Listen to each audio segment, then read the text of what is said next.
Kita akan buka di kitab Pengkhotbah pasal 3. Hari ini kita akan belajar, saudara, melihat cara kerja Papa kita itu seperti apa. Ya, saya ulangi, kita akan melihat cara kerja Papa kita itu seperti apa. Dan ini yang luar biasa. Seringkali kita hanya mengagumi dia itu dahsyat, dia itu hebat, dia itu besar, dia itu ajaib. Betul. Nah, maaf, seringkali keajaiban, kehebatan, kebesarannya itu hanya kita ukur dengan aku punya masalah yang berat, ada mujizat Tuhan selesaikan. Anakku sakit parah, Tuhan sembuhkan. Aduh, aku ada masalah kerjaan, Tuhan tolong. Aku punya urusan dengan pengadilan dan polisi, wah Tuhan ajaib, Tuhan tolong. Saudara, hari ini kita akan belajar, kalau kehebatan Papa kita, kedahsyatan Papa kita hanya kita batasi untuk hal-hal seperti itu, sebetulnya kita sedang mengecilkan dia dan menghina dia. Renungkan. Kalau kehebatan Papa kita, saya percaya lagu-lagu yang sering kita nyanyikan, dia besar, dia ajaib, dia luar biasa, mujizat itu nyata. Oh, banyak sekali puji-pujian itu. Tapi kalau kehebatan Papa kita hanya kita batasi untuk sakit sembuh, punya masalah usaha, punya masalah urusan polisi, urusan apa tertolong, anak sakit sembuh dan semuanya itu, sungguh kita itu menghina dia dan mengecilkan dia. Saya beri contoh begini. Apa yang saudara komentari kalau saudara itu punya tetangga? Saudara tahu bahwa listriknya di rumah orang itu PLN-nya itu 3000 watt. Tapi tiap malam kita lihat itu rumah gelap karena cuma ada satu neon yang 10 watt saja. Rumah itu nggak ada AC, nggak ada lemari es, nggak ada kipas angin, cuma lampu 10 watt. Padahal kekuatan listriknya berapa tadi? 30 watt. Saudara kan ngomong apa pada orang itu? Bukan kikir saja. Nah, seperti itu kalau kuasa kehebatan Papa kita batasi hanya untuk yang sakit, yang punya masalah duit, masalah usaha, masalah apa saja selesai. Ada yang lebih daripada itu. Nah, hari ini kita akan belajar untuk melihat dia yang lebih daripada itu tadi. Siap untuk itu? Nah, jangan batasi dia hanya dengan keterbatasan kita. Baik, kita lihat ayat 14 dan 15. Ayat 14 dan 15. Pengkhotbah pasal 3. Aku tahu bahwa segala sesuatu yang dilakukan Papa di surga, Tuhan kita, akan apa? Tetap ada. Untuk berapa lama? Untuk selamanya. Nah, apa yang dia lakukan dan itu ditetapkan untuk tetap ada. Dan tidak dalam jangka waktu yang pendek, tapi juga bukan jangka waktu yang panjang, karena selamanya itu bukan waktu yang panjang. Betul tidak? Selamanya itu ya selamanya, bukan panjang lagi, lebih daripada panjang. Itu tak dapat ditambah dan tak dapat dikurangi. Artinya apa yang dia buat itu tetap ada. Mengapa? Tuhan berbuat demikian supaya manusia takut akan dia. Nah, ini intinya, supaya manusia itu takut akan dia. Artinya begini, waktu Israel lihat mujizat, saya tanya jujur ya kepada saudara ya, kalau saudara ada di rombongan mereka yang dibawa keluar oleh Musa nyebrang laut, itu ada 3 mujizat hebat, saudara. 1, bagaimana angin bisa membelah laut. Mujizat tidak itu? Mujizat. Mujizat yang kedua, masih ingat? Begitu laut itu dibelah, tanahnya becek atau kering yang dilewati mereka? Kagum gak? Lihat Jakarta hujan sebentar saja beceknya berapa hari itu? Nah, itu laut baru dibelah langsung kering. Mujizat tidak? Oke, yang ketiga, dengar. Waktu kita berjalan, kalau kita rombongan mereka hari itu, sebelah kiri kanan kita itu apa? Apa? Kenapa disebut tembok air? Ada temboknya enggak? Enggak. Nah, berarti bukan tembok air. Enggak ada temboknya. Air. Air. Ayo, kalau ada yang jantungan hari itu, bisa jalan nggak lihat air, nggak ada temboknya, nggak muncrat. Loh ya atau tidak? Cepat jawab, saya tanya kok ini. Ayo, kalau saudara di situ kira-kira bagaimana? Mungkin bisa ngompol kali saudara. Loh betul nggak? Hah, ini air. Nggak pakai dinding, nggak ada kacanya juga. Kalau Dufan kan ada kacanya, airnya itu. Nah itulah 3 mujizat yang mereka alami. Pertanyaan saya, berapa hari kemudian mereka ngalami masalah lagi? Mereka ngapain Tuhan? Maki-maki Tuhan, nggak cuma bersungut-sungut. Sampai mereka berkata, apa di Mesir itu kurang kuburan? Sehingga kau bunuh kami semua di sini. Baru ngalami mujizat. Baca sama-sama kalimat terakhir ayat 14 Pengkhotbah 3. Ayo semuanya baca yang bawa Alkitab. 1 kalimat terakhir ya. 1, 2, 3. Bukan kalimat terakhir kok. 1, 2, 3. Supaya manusia takut akan Dia. Jangan tersinggung ya saudara. Ternyata apa yang dialami Israel itu yang sering kita alami. Maka itu saya katakan dari awal, sebab kau besar, perbuatanmu ajaib. Ada lagi satu lagu yang Tuhan besar, itu lagu apa ya, kok lupa saya. Ya, how great is our God. Wih, kalau nyanyi lagu itu megah sekali. Maaf, kalau kebesaran Tuhan hanya kita ukur dengan mujizat, sakit sembuh, nggak punya uang dapat uang, kerjaan lancar, macam-macam itu, saudara, kita nggak akan pernah takut akan Dia. Dan ini ayatnya. Contohnya Israel, kurang mujizat apa mereka? Betul tidak? Sampai 40 tahun diputar-putar nggak nyampe-nyampe. Itu karena kekurangan ajaran mereka. Maaf ya, saya cuma ngomong. Berapa banyak rekan-rekan kita yang ngalami mujizat, tapi nggak berapa lama hidupnya kurang ajar lagi. Kira-kira iya atau tidak? Lo jawab iya atau tidak? Ini berapa hari ini saya lagi marah pada seseorang. 4 tahun yang lalu saudara, dia membawa sekian ribu ekstasi, langsung ketangkap. Wah, masuk penjara. Mujizat terjadi. Vonisnya itu 11 tahun saudara. Enggak tahu bagaimana. Saya tahu betul. Enggak nyuap hakim, enggak, karena ini orang biasa. Mujizat dari 11 tahun tetap berubah bisa cuma 4 tahun. Wah, luar biasa. 3 hari lalu saya dengar dia ketangkap lagi. Sekarang masuk ke Salemba. Saya marah betul pada dia. Ngerti nggak contoh itu? Jadi hanya melihat Tuhan besar, Tuhan ajaib, Tuhan maha kuasa, Dia hebat. Untuk mujizat-mujizat sehari-hari kita nggak takut Dia. Maka itu ayat ini kita pelajari. Dia berbuat demikian supaya kita takut akan Dia. Apa definisi takut akan Tuhan? Ayo, apa definisi takut akan Tuhan? Oh, selama ini kan sudah ngomong takut Tuhan, takut Tuhan. Apa definisi? Takut berbuat dosa. Itu definisi takut akan Tuhan. Takut berbuat dosa. Maka itu tanya pada diri sendiri, apa yang kita lakukan tiap hari yang orang tidak lihat? Ya, itu pertanyaan. Nah, itulah mujizat yang sesungguhnya dari Tuhan. Kalau kita takut akan Dia. Saya baca 15-nya, saya lanjutkan. Yang sekarang ada, lanjutkan, dulu bagaimana? Dulu sudah ada. Dan yang akan ada, sudah lama ada. Dan Tuhan mencari, ini terjemahan yang betul. Dan Tuhan mencari yang sudah lama ada, bukan yang sudah lalu. Adik-adik, kamu kedua kelas berapa? Ya, sama sebelah. Ya, semester 2. Yang satu SMA. Oke, kakak beradik ini.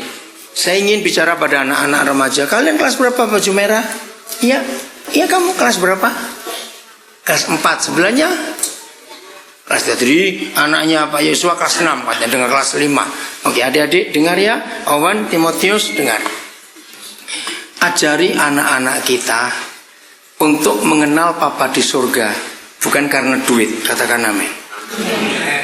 Pernah gak saudara menyadari bahwa begini, ada banyak pendeta bahkan orang tua Kristen berkata, Ma, aku ini mau beli sepeda loh ma, contoh kecil aja. Ayo berdoa, minta Tuhan. Saudara, itu pelajaran yang sangat salah. Sebab di surga itu nggak pernah ada duit. Lo serius, betul tidak? Itu membuat anak-anak punya konsep yang salah tentang Tuhan. Jangan mengajar anak seperti itu. Yang betul adalah kalau kamu minta sepeda, kamu nabung. Amin kan? Itu baru betul. Nah, seberapa banyak kamu bisa nabung? Kalau nggak cukup, papa atau mama nambahi. Anak itu akan menghargai. Bukan doa. Ini konsep yang salah, itu konsep agama. Semua agama di dunia, umat mereka itu menyembah Tuhan atau dewa mereka karena ingin minta imbalan. Maka itu bawa ini, bawa itu, bawa sesuatu, ya, karena mereka minta imbalan. Nah, kita dengan Papa di surga itu nggak perlu imbalan. Amin. Contoh kecil, apa bedanya anak dan pembantu kalau di rumah? Beda tidak? Bedanya apa? Anak kalau pagi-pagi mau sarapan, nggak mungkin papanya ngepel dulu, nyapu dulu baru makan. Ada begitu tidak? Tidak. Kalau itu pembantu. Anak langsung ngambil saja, sudah disediakan kok. Nah, saudara, hal-hal ini yang kita perlu tahu. Nah, di ayat 15 itu luar biasa, saudara. Jadi yang sekarang ada, dulu bagaimana? Apa artinya? Kalau kita bisa duduk di sini hari ini, di rumah Pak Yosua hari ini di sini, sebetulnya sudah lama ditetapkan Tuhan di surga. Sudah lama. Nah, adik-adik kalian tahu itu. Jadi artinya begini ya. Ayo jawab ya, Awan, Timotius, pas mana anak di belakang. Ayo adik yang baju merah, dengar ya. Kita manusia bisa tahu nggak 10 hari lagi terjadi apa dengan hidup kita, bisa tahu tidak? Jangan lagi 10 hari, 1 jam setelah ini mau terjadi apa tidak tahu. Betul, nggak ada yang tahu. Kemarin malam habis kami pulang pelayanan, ya sudah malam, terus saya belum sempat tidur, saya mau dengar berita. Nah, kami berempat, ya, ada satu keluarga, lalu saya dengan anak saya satu. Nah, waktu dengar berita itu, nggak ada berita orang meninggal. Siapa yang meninggal kemarin? Yang meninggal? Iya. Nah, saya nggak tahu orang itu siapa. Wah, dia meninggal. Saya tanya siapa itu? Ya, nggak tahu saya juga. Nah, lihat dengar beritanya, dia lagi naik mobil dan tidak pernah ada keluhan sakit jantung. Nggak ada yang tahu, saudara. 1 jam di depan kita nggak tahu akan terjadi apa dalam hidup. Maka itu papa kita yang paling tahu. Yang sekarang ada dulu sudah ada. Yang akan ada besok, lusa, minggu depan, bulan depan, itu sudah lama ada. Dan papa mencari yang sudah lama itu. Inilah mujizat yang terbesar itu, katakan amin. Bukan sakit sembuh, bukan ditolong dalam persoalan, itu memang mujizat. Tapi kalau itu yang terjadi, kita nggak akan takut dengan Tuhan. Ini yang sungguh luar biasa. Oke, pelan-pelan ya. Saya percaya ini ayat memang sulit dimengerti, tapi jangan takut, Tuhan akan menolong kita. Efesus 1 ayat 4. Efesus pasal pertama ayat yang keempat. Nah, setelah ini kita akan simpulkan apa sih sebetulnya yang Tuhan mau itu. Efesus 1 ayat yang keempat. Ya, yang nggak baca Alkitab silakan cari. Sebab di dalam Kristus Yesus, Dia itu Kristus Yesus, Papa kita telah apa? Ayo, telah apa? Memilih kita. Sejak kapan? Sebelum dunia dijadikan, supaya kita kudus dan tak bercacat di hadapan. Tolong ya, saya nggak ada waktu untuk menyampaikan dengan bahasa anak-anak. Nanti saudara di rumah tugas saudara untuk menerangkan ini pada anak-anak. Jadi Papa memilih kita sejak kapan? Itu berarti sudah ada Adam dan Hawa atau belum? Pernah nggak kita sadar kalau Adam dan Hawa belum ada, lalu kita ini di mana? Betul nggak pertanyaan? Kalau Papa sudah memilih kita sejak dunia belum jadi, berarti kita sudah ada belum di hadapan Dia sebelum kita lahir ke dunia? Saudara belum? Berarti opa oma kita, mak engkong kita, kongco maco kita di atas sudah ada belum? Sudah. Jadi begini, yakinkan pada anak-anak kita. Kalau kamu bisa sekolah, bisa kuliah, itu bukan karena papa mama. Karena kamu sudah ada di hadapan Tuhan sebelum papa mama. Terangkan dengan bahasa yang dia mengerti. Termasuk anak-anak, mungkin ya, kalau om ngomong ini, kamu akan rasa gitu. Istrimu nanti ya Owen, Timotius, istrimu nanti ya, suamimu nanti ya, dengar ya, itu sudah ada, dulu itu sudah ada. Yang nanti akan ada, bagaimana dulunya? Sudah ada. Kok nggak ada yang ngamen yang papa mama ini? Bingung? Nah betul, Aika jujur aku bingung. Saya ulang lagi, mujizat yang papa buat jangan dibatasi hanya sakit sembuh. Ya, jangan dibatasi hanya punya masalah ditolong, usaha sudah bangkrut bangkit lagi dan sejenisnya. Jangan. Ada yang lebih hebat daripada itu, yaitu papa kita bergeraknya, bekerjanya dari dulu sampai seterusnya. Dia punya rencana yang hebat atas hidup kita. Itu yang dimaksud Pengkhotbah 3 ayat 14 dan 15. Semua sudah dia atur begitu rapi. Maka itu kita sudah baca Efesus 1 ayat 4. Jadi semua kita itu dipilih. Sejak kapan? Sebelum dunia dijadikan. Wih, hebat sekali, sejak dunia belum jadi. Berarti Adam dan Hawa belum ada. Jadi kita sudah ada di hadapan Papa di surga. Sehingga kalau ada di antara saudara hari-hari ini bingung terus.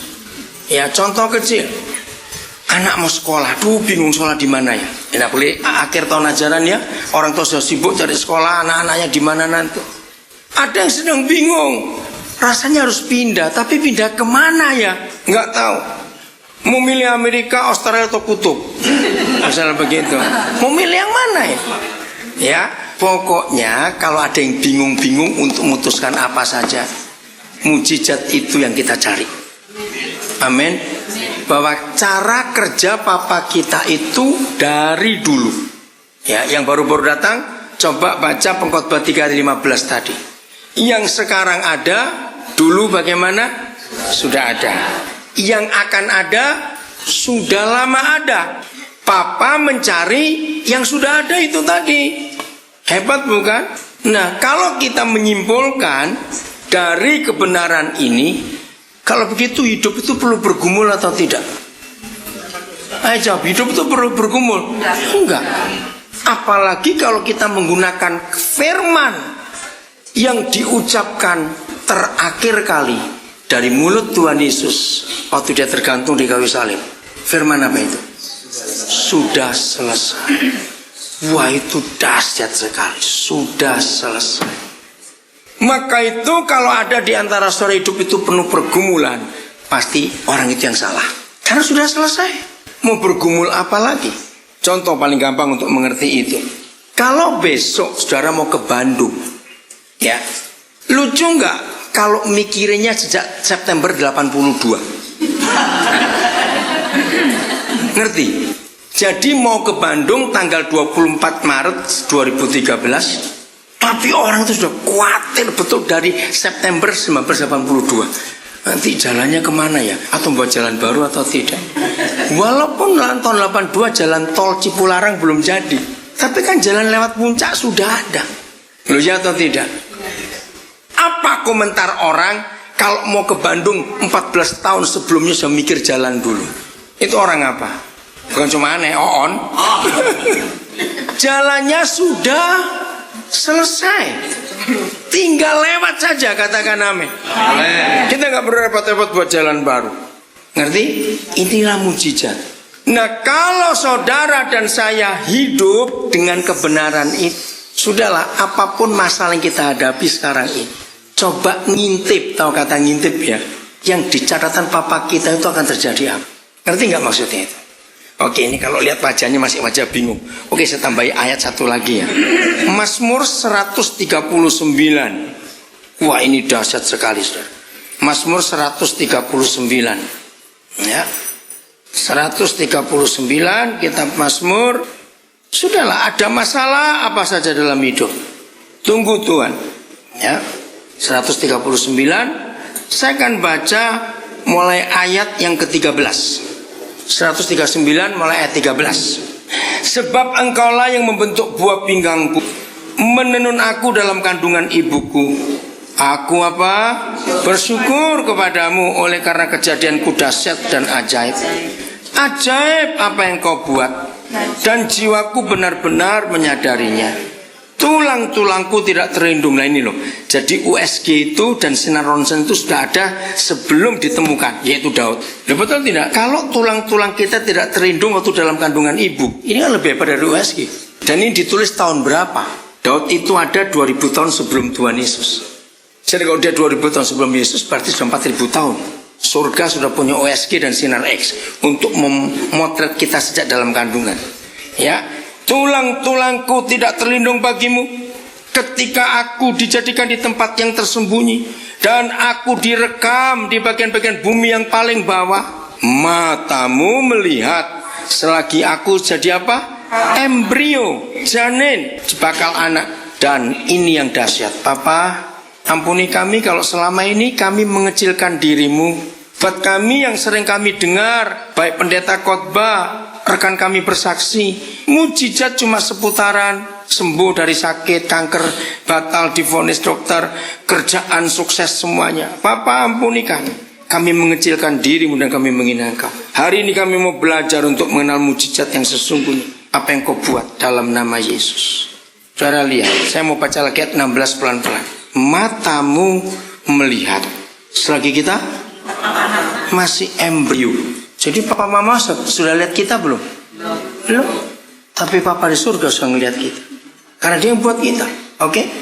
Dan dalam kitabmu semuanya tertulis. Apanya?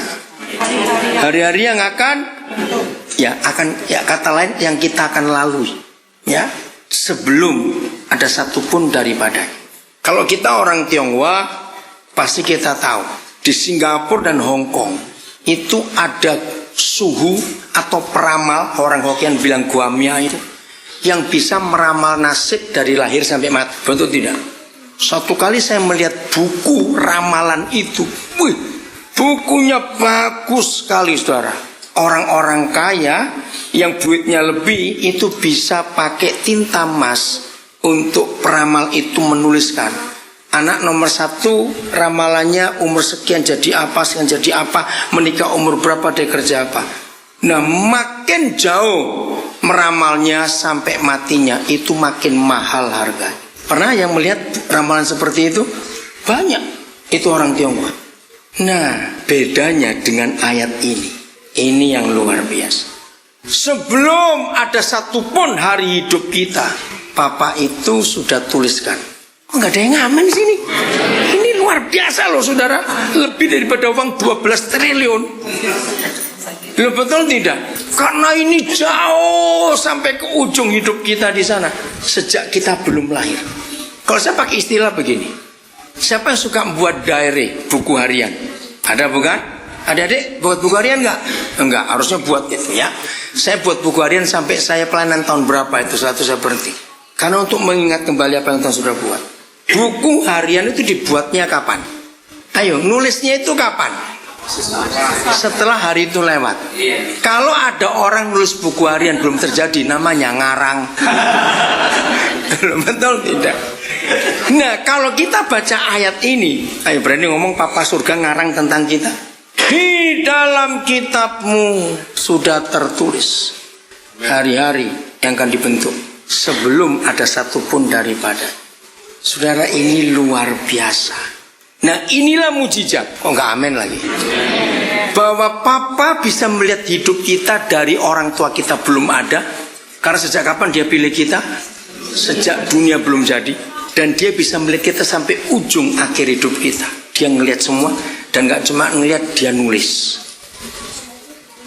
Nah, bedanya dengan ramalan atau nasib. Nah, ini bedanya. Kata nasib itu ada unsur negatif atau tidak? Nah, Kalau yang Papa tulis nggak ada negatifnya, semuanya positif.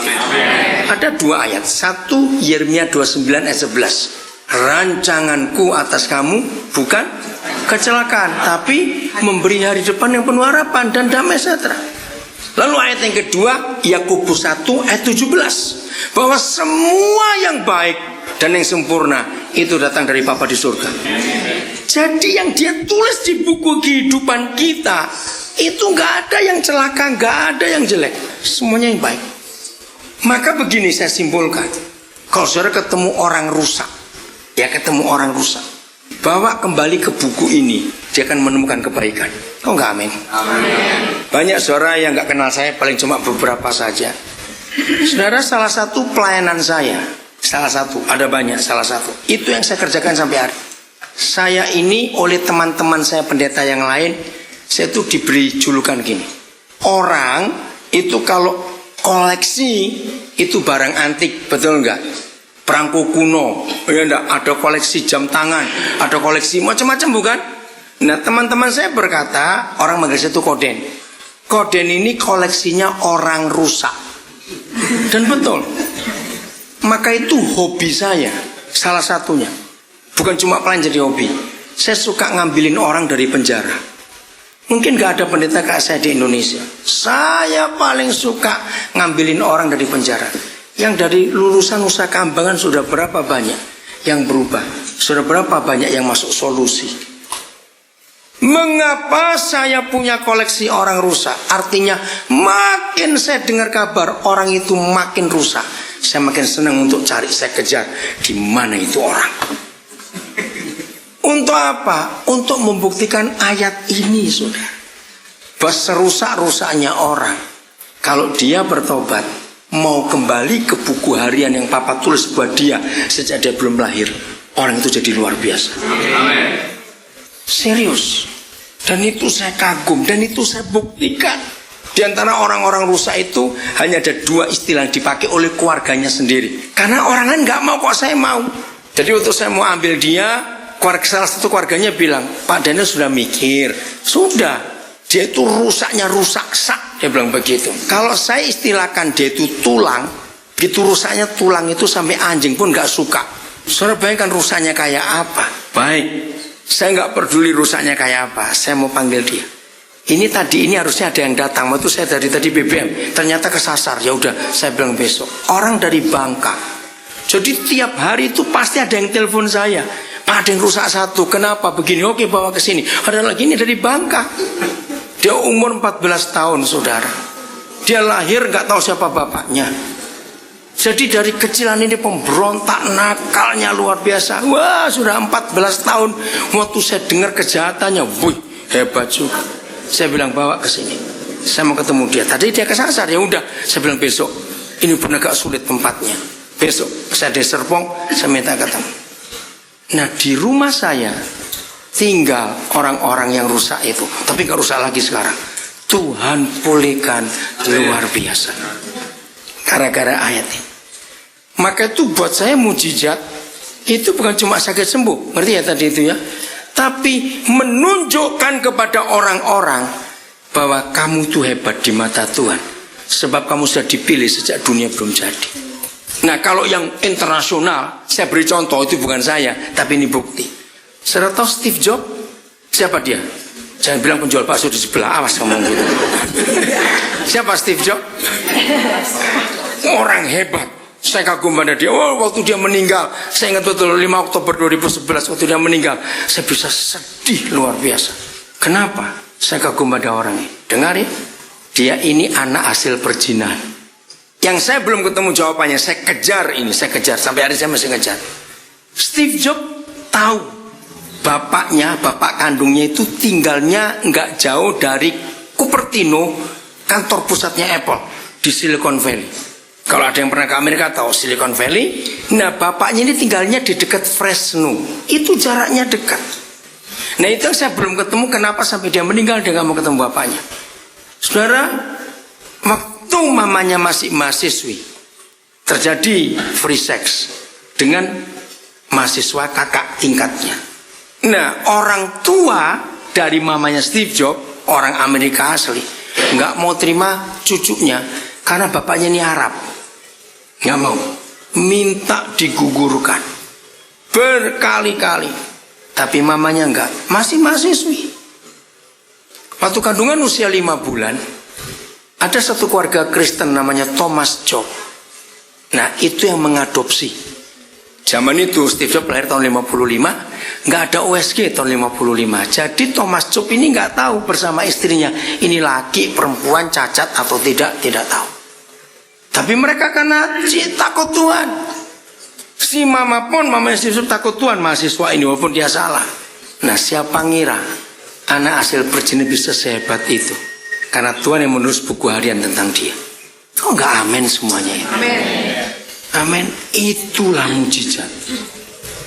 Orang-orang rusak itu diubahkan oleh Tuhan, ditolong untuk mengerti masa depannya. Maka itu jangan pernah menolak orang rusak dalam hidup saudara. Ya, jangan pernah menolak orang rusak. Yosua cuma tanya, dalam kul ini tahu nggak sejarah pendidikanmu dulu? Ada yang pernah tahu nggak? Ini mujizat saudara. Saya betul-betul sampai saya masih geleng-geleng kepala, mujizat. Maka itu tidak waktu saya masuk rumah ini, kenapa saya bisa sampaikan firman ini? Karena ingat, siapapun kita di masa lalu, sejelek apa, serusak apa, Papa sudah punya buku harian untuk kita sebelum kita dilahirkan. Kalau kita bisa kembali ke buku harian itu, dahsyat. Kok nggak amin? Oke? Nah, 139 kitab Mazmur ini dahsyat sekali. Saya mau baca dari ayat 1. Sekarang ayat 1 ya. Nah, inilah mujizat, saya ulangi lagi. Yaitu Papa itu menulis tentang kita itu sangat hebat. Maka itu kekristenan bukan agama. Ya. Kami tidak punya anak kandung. Ya, tidak punya anak kandung. Tapi Tuhan beri kami anak-anak yang luar biasa dan sungguh hebat.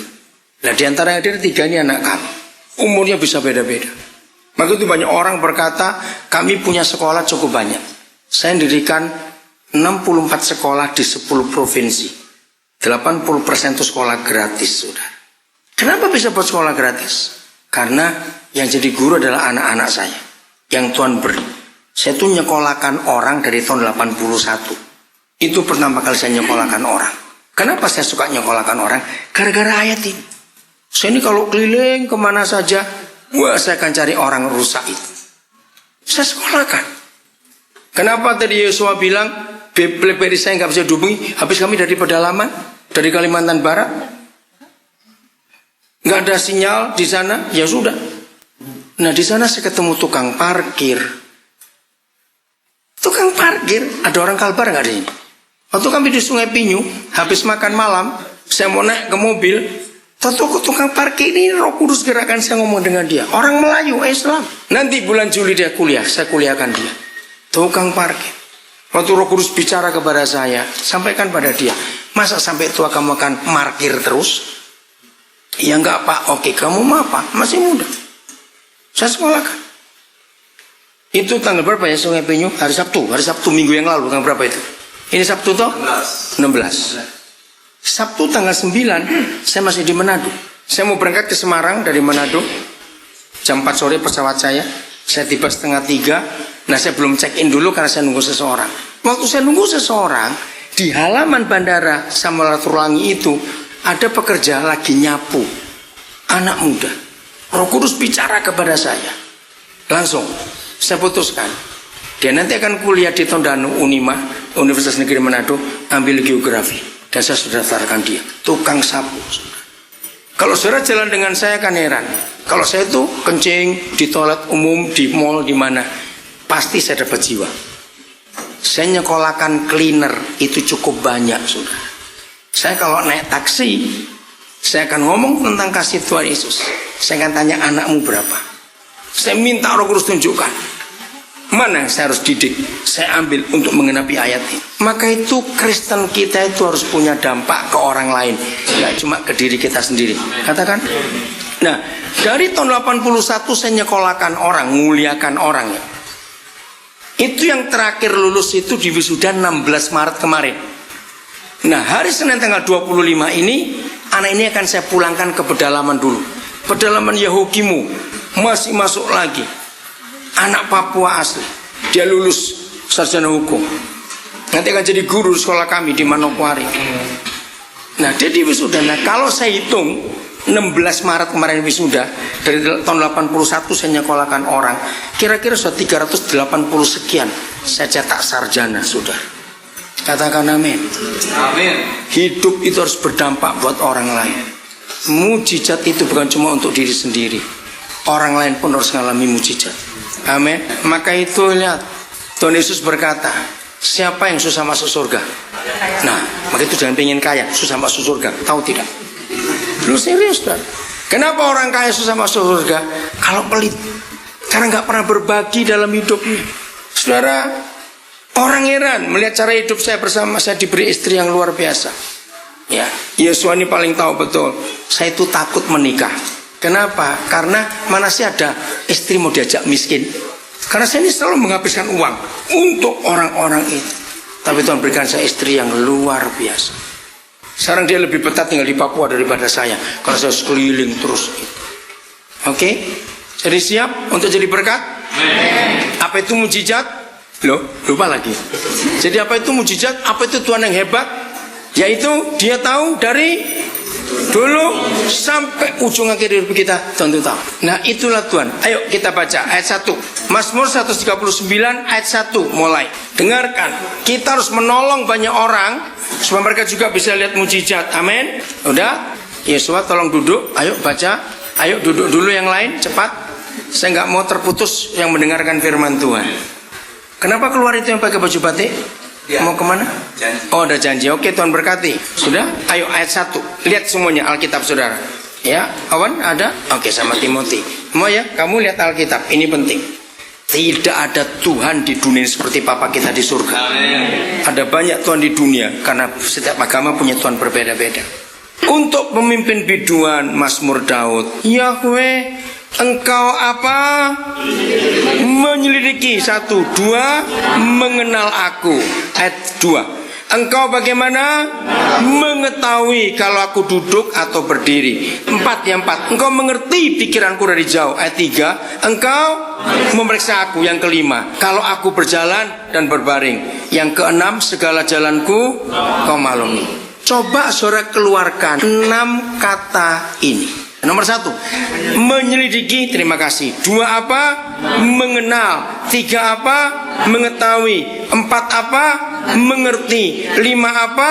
Memeriksa. 6 apa? Memaklumi. Ada 2 orang yang saya luluskan master psikologi. Nah, saya sering diskusi dengan psikolog-psikolog dan psikiater-psikiater. Dengarkan baik-baik. Mengapa suami istri itu sering berantem? Penyebabnya cuma satu, bukan duit. Karena belum saling ngerti, saling kenal. Betul tidak? Maka itu salah paham terus. Jawab iya atau tidak? Ya. Mengapa tetangga bisa ribut? Masalahnya sama, belum kenal. Nah, di dunia ini saudara, tidak ada orang atau pribadi yang bisa 6 hal ini atas orang lain. Jawab iya atau tidak? Loh, iya atau tidak? Coba jawab. Ya.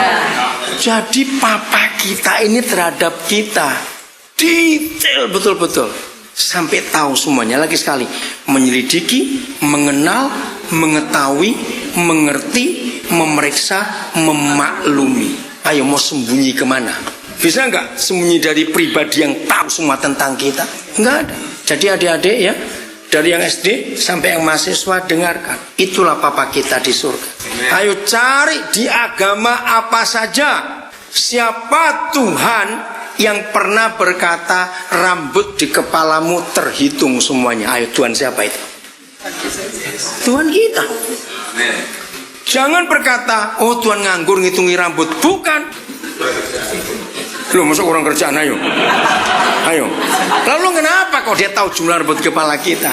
Saudara, artinya dia sangat perhatian kepada kita. Amen. Dia pun berfirman, gugur satu aja dia tahu. Luar biasa bukan? Artinya apa? Dia tahu semuanya. 6 hal ini loh.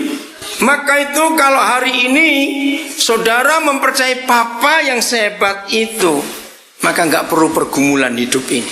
Tinggal jalani saja untuk cari mana kehendaknya dalam hidup kita. Katakan amin. Maka begitu kan kita tahu kehendaknya luar biasa. Jadi adik-adik yang masih SMP mau ke SMA, SMA mau perguruan tinggi, jangan pernah panik. Aku kuliah di mana ya? Pak, bagaimana ya? Enggak, rileks saja. Papa tahu yang terbaik. Di buku hariannya dia sudah tulis semuanya tentang kita. Amin. Maksi, Papa boleh ngomong soal kamu? Coba berdiri dulu. Ini anak saya salah satu. Ya, makasih. Dia doktor, soalnya. Dia doktor. 19 Desember yang lalu dia dilantik. Nah, berarti dia ini doktor keempat yang saya luluskan. Dan bukan teologi. Saya nggak nyekolahkan anak ke teologi, saya tidak mau. Semuanya ke sekuler. Dia ini yatim piatu, sudah. Nggak punya masa depan. Tapi Tuhan tolong. Tahun 96 pertama kali saya ketemu dia. Yang mengenakan saya kepada dia adalah teman baiknya dari SD. SD atau TK? Chris. Dari TK. Nah, teman baiknya Maksi dari TK itu sudah jadi anak saya lebih dulu. Sekarang dia sudah master lulusan Hasanuddin Makassar. Sekarang dia jadi dosen di Naviri. Nah, ketika temannya namanya Christian itu berjumpa Tuhan lewat hidup saya, dan dari orang yang betul-betul nggak punya masa depan, dia bisa punya masa depan. Itu anak pertama yang saya sekolahkan, kuliahkan di UPH. Mahal tuh UPH tahun 96. Nah, waktu saya kuliahkan dia di UPH, dia itu merasa anak dari gunung, dari kampung, saudara. Begitu berarti, terus dia ingat teman baiknya. Pak, saya punya teman baik, coba Papa temui dia. Nah, Maksi, dia lulus S1 tahun 2001. Desember dia di wisuda. 2002 Januari dia dapat beasiswa ke Prancis, S2-nya. Saya antar dia ke Prancis. S2 dia lulus karena dia cukup jenius. Harusnya dapat beasiswa lagi di Prancis, tapi dia nggak mau karena dia ingin meneliti laut Indonesia. Dia jurusan Marine Science. Nah, maka dia sekarang setelah doktor ini, dia adalah satu-satunya orang Indonesia dari 230 juta sekian orang Indonesia. Baru dia satu orang di Indonesia yang meneliti karbon dioksida di laut. PBB sedang sibuk karbon dioksida di udara. Ya, emisi gas karbon tahu toh. Tapi anak saya ini penelitinya yang di laut. Sudah 4 yang lulus doktor. Sekarang masih ada 2 lagi yang ngambil doktor. Saya sudah meluluskan 45 master, catat itu. 45 S2. Saya harap mendengar kesaksian ini, saudara terbuka sesuatu. Bahwa mujizat itu membawa orang tahu sampai masa depannya. Ujungnya itu kemana. Dan ini ayat. Anak saya Timothy, angkat tangan satu lagi. Dia baru ketemu saya tanggal 30 Oktober tahun 2011. 11 ya? Ya. Dia nggak punya masa depan. Maaf ya Tim kalau Papa ngomong ini. Pokoknya orang tuanya nggak mungkin lah buat dia itu maju. Jadi waktu dia mau lulus SMA, dia lulus SMA 2012 kemarin. Itu nggak mungkin bisa kuliah. Tapi ketika Tuhan temukan saya di Daan Mogot, di Mall Daan Mogot, saya ketemu dia. Roh Kudus bicara sesuatu kepada saya tentang dia. Saya temui orang tuanya. Orang tuanya nggak bisa ngomong. Saya bilang saya akan kuliahkan anak ini sebab Tuhan bicara kepada saya masa depannya itu luar biasa. Buku harian dia tunjukkan.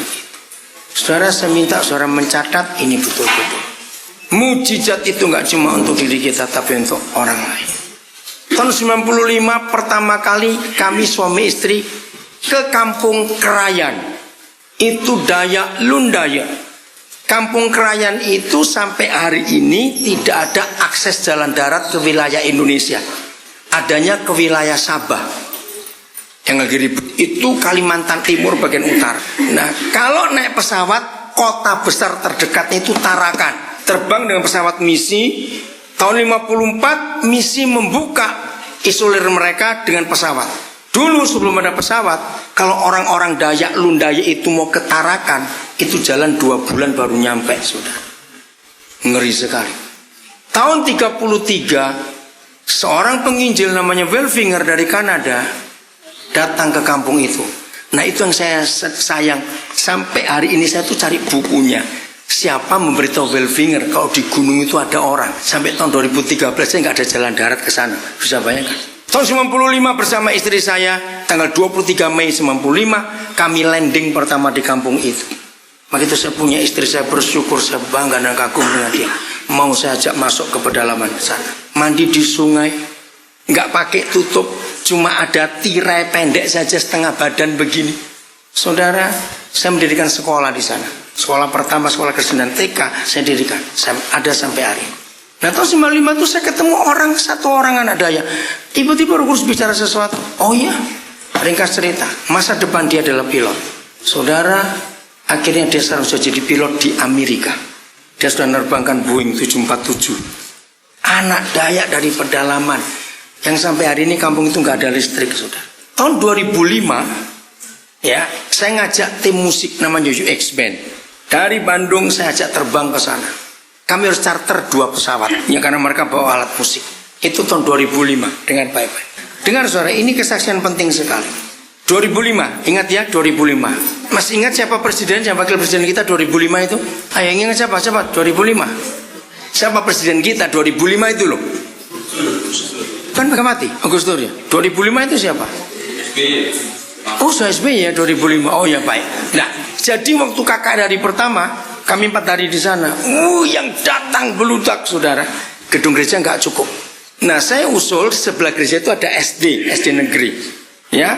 Lalu saya minta besok kita pindah aja ke SD, karena SD-nya pakai panggung, semua sana di Kalimantan di pedalaman ini. Nah, kita bongkar saja dindingnya untuk jadi mimbarnya dengan musik, lalu biar jemaat duduk aja di rumput atau di tanah situ. Nah, waktu kami anggota tim lagi bantu-bantu, saudara, bongkar sekolah itu, di ruang kepala sekolah saya tuh mendengar beberapa anak saya yang UX ini tertawa ngakak. Saya pikir, ini lagi kerja sibuk-sibuk kamu tertawa sendiri. Kenapa? Papa sini, papa sini. Ada apa? Sudahlah sini dulu papa. Saya tanya ada apa? Sudahlah sini. Begitu saya masuk ke ruang kepala sekolah SD itu, mereka tunjuk di dinding yang masih tergantung fotonya Pak Harto dan Tri Sutrisno. Itu tahun 2005 sudah. Saya ikut tertawa juga. Kepala sekolahnya namanya Pak Rining. Ini om dari salah satu pemain bola.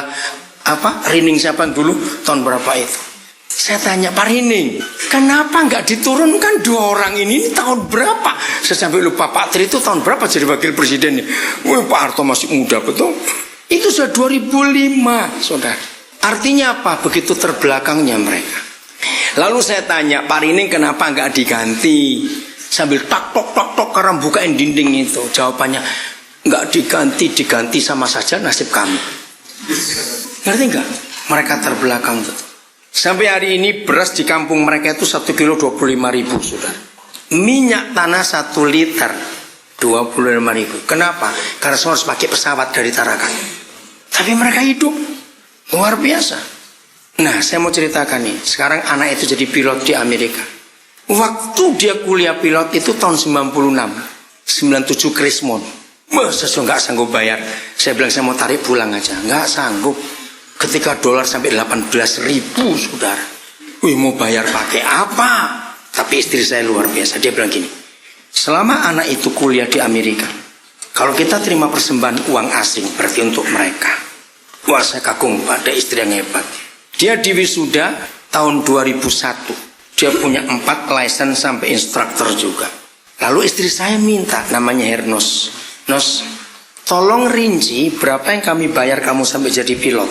Saudara, kami shock. 62.000 US tahun itu. Dalam masa Krismon. Jadi Tuhan memakai saya untuk menolong orang melihat sampai jauh masa depan. Kalau orang itu Tuhan tunjukkan. Maka itu lagi sekali mujizat itu bukan untuk diri sendiri. Amen. Saya akan akhiri dengan contoh ini. Siapa hafal Lukas 7? Ada perwira yang punya apa? Sakit keras hampir mati, itu apanya? Anaknya, menantunya, ponaannya, cucunya. Apanya? Hambanya. Terima kasih. Kamu tahu, saya jawab adik kita yang masih SMA kamu tadi ya? SMA. Hambanya sakit keras mau mati, saudara. Kalau zaman sekarang kira-kira sakit apa yang mau mati itu? Kanker. Mungkin hepatitis sudah parah. Mungkin tipes sudah parah. Mau mati. Maaf ya, jangan tersinggung saya ngomong. Sekristen-kristennya orang Kristen. Seaktifnya orang itu di pelayanan. Maaf.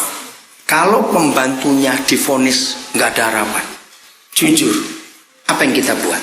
Kalian berkata, B, ini gaji 6 bulan. Kalau yang nggak pelit itu. Pulang ya. Maksudnya apa? Kalau mati jangan di sini ngerepoti, mati di kampung sana saja. Tapi perwira itu cari Yesus, panggilkan dia. Padahal perwira itu bukan orang Yahudi, dia orang Roma, penjajah. Jadi biasanya kalau jenderal penjajah punya pembantu, yang jadi pembantu yang sebangsa atau yang dijajah? Yang dijajah.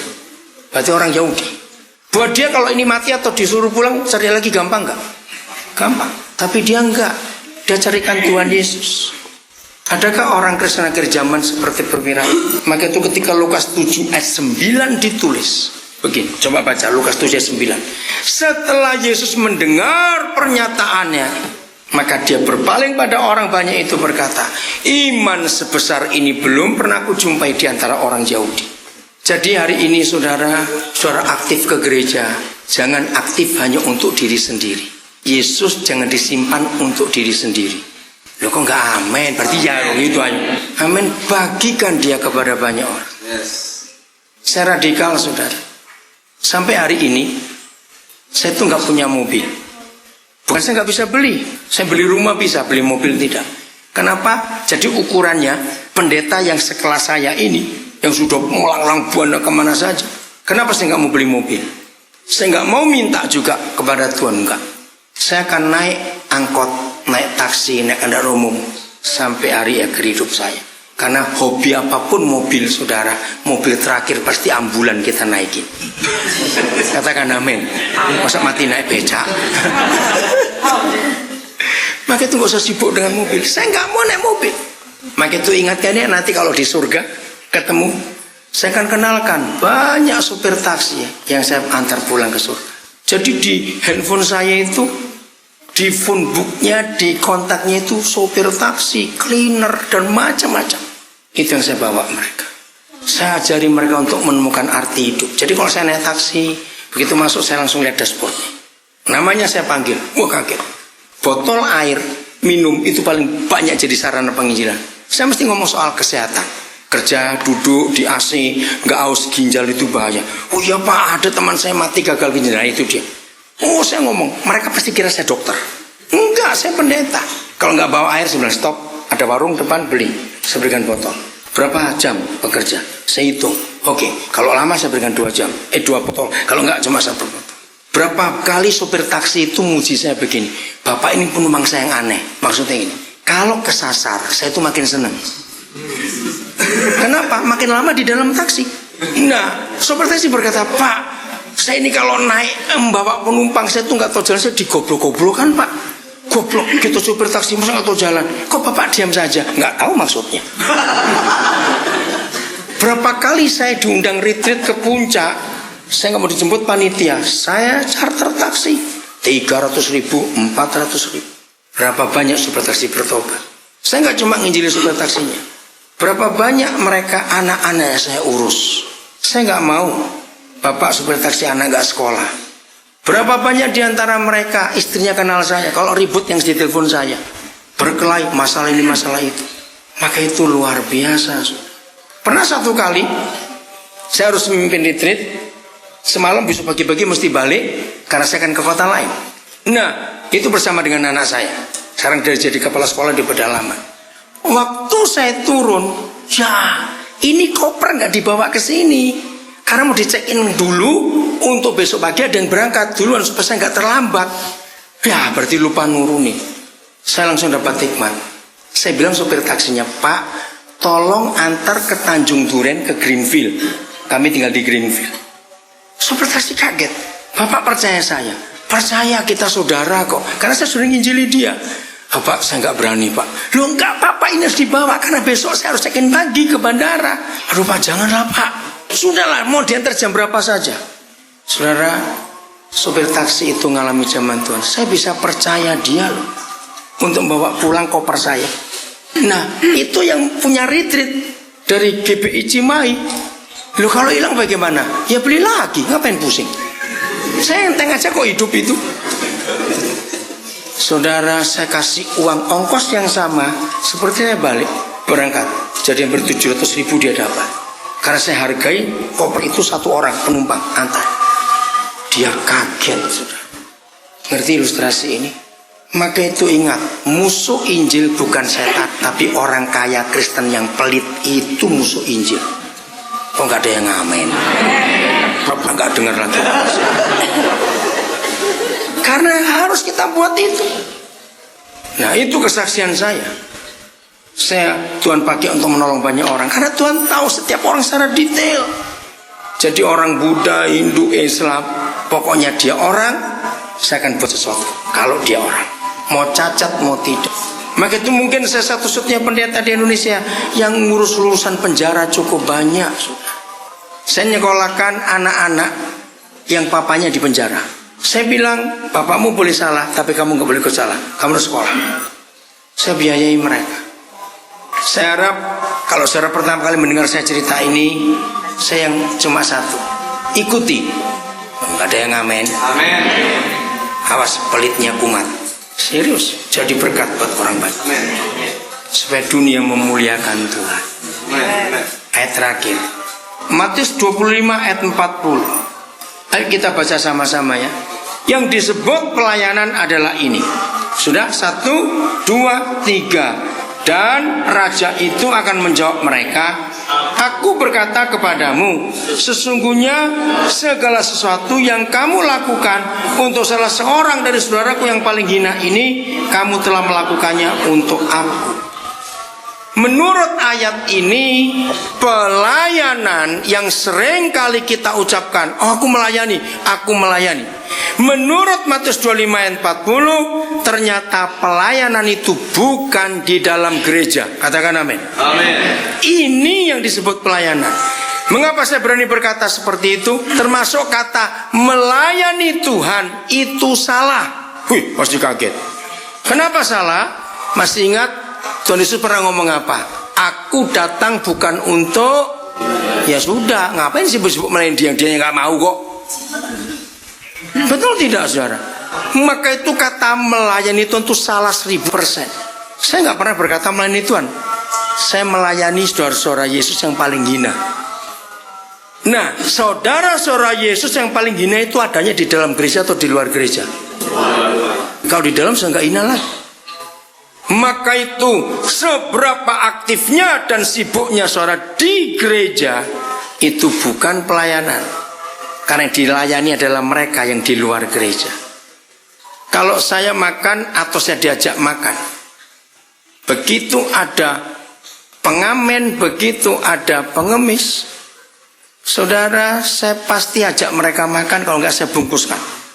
Sambil saya beri itu, saya akan ngomong tentang pengampunan dosa, tentang kasih, dan mereka dengar.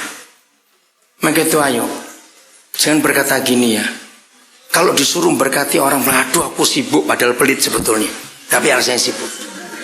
Dengar, saya menemukan jawaban. Mengapa banyak orang Kristen doanya nggak dijawab? Sudah ikut doa malam, doa pagi, doa puasa, wah nggak tahu doa apa lagi lah, doa mujizat, doa apa, kok nggak dijawab? Ternyata ini rahasianya. Ketika Tuhan Yesus, ingat ayat ini, segala sesuatu yang kau buat untuk saudaraku yang paling hina ini, itu yang telah kau buat untuk aku. Masih ingat kisah ini kan ada pengadilan terakhir bukan? Tuhan Yesus berkata, kenapa waktu aku lapar kamu gak beri aku makan? Waktu aku telanjang kamu gak beri aku pakaian? Waktu aku di penjara kamu gak jenguk aku? Waktu aku sakit kamu gak merawat aku? Waktu aku orang asing kamu gak menerima aku? Mereka tanya, kapan kami lihat Tuhan lapar sebagainya? Segala sesuatu yang telah kau lakukan. Amin. Jadi di mana pelayanan itu? Di luar, bukan di dalam. Jadi doa yang tidak dijawab karena saudara diminta Tuhan Yesus untuk ngurusi saudaranya yang paling hina di luar gereja. Saudara berkata, Tuhan aku sibuk. Nah, karena saudara jawab itu, maka ketika orang itu perlu Tuhan, Tuhan bilang, sorry aku sibuk. Loh, bayangkan kalau Tuhan jawab kita sibuk, maaf anakku aku sibuk, berarti doa kita nggak dijawab. Karena kita sibuk untuk ngurus saudara Yesus yang paling hina. Saya 2 hari di Bali kemarin, itu bukan untuk pelayanan. Sudah 7 tahun saudara, saya itu punya pelayanan anak-anak jalanan di Denpasar. Saya punya tim di Jimbaran juga ada, di perempatan apa istilahnya itu, yang dulu hotel Radisson itu. Saya punya. Nah suatu kali tim saya ini bilang, Pap, cobalah cari rumah untuk kita bisa kontrak semuanya. Oke, kamu cari, tapi saya tahu rumah di Bali mahalnya luar biasa. 3 tahun yang lalu, tahun 2010, ada orang nawari tanah di Sesetan, di tengah kota Denpasar. 850 meter persegi, jadi 8 ukuran sana are, 8 are setengah. Dilepas nggak sampai 600 juta. Gara-gara nggak ada jalannya untuk masuk ke situ. Nah itu. Tapi saya beli, saya nekat. Karena Tuhan yang kasih kok. Nah kemarin ini setelah diuruk maka ada jalan yang akan dibuka. Nah saya ke sana untuk ngurus jalan itu. Akan kami bangun sekolah, saudara, gratis. Akan kami bangun sanggar tari, sanggar musik, sanggar pahat. Anak Bali kan kreatif bukan? Untuk menolong mereka kenal siapa Yesus. Itu harus kita buat dalam hidup. Maka itu kapan terakhir kali saudara membagikan kasih itu kepada orang-orang di sekitar kita? Sejak saya dipanggil Tuhan sampai hari ini, hati saya selalu pada orang-orang di luar gereja. Dan Tuhan memberkati kami luar biasa. Itu anugerah Tuhan. Saya cuma cerita ya, ini kemuliaan buat Tuhan. Rumah terakhir yang saya beli di Singkawang. Kemarin minggu lalu kami dari Singkawang. Saya sudah bayar 27 Januari. Tapi saya belum melihat rumahnya. Kami menampung anak-anak Dayak dan anak-anak Tionghoa yang terbuang. Kan Singkawang banyak yang dibuang bukan? Nah kami tampung. Saya sewa 2 ruko di Singkawang. Nggak cukup. Ada bimbingan belajar. Akhirnya ada polisi nawarkan rumah cukup murah. Luas tanahnya 1000 meter. Ada 2 bangunan. Ada tanah kosong cukup banyak. Nah baru saya lihat minggu yang lalu. Hari minggu lalu saya pelayanan di Singkawang.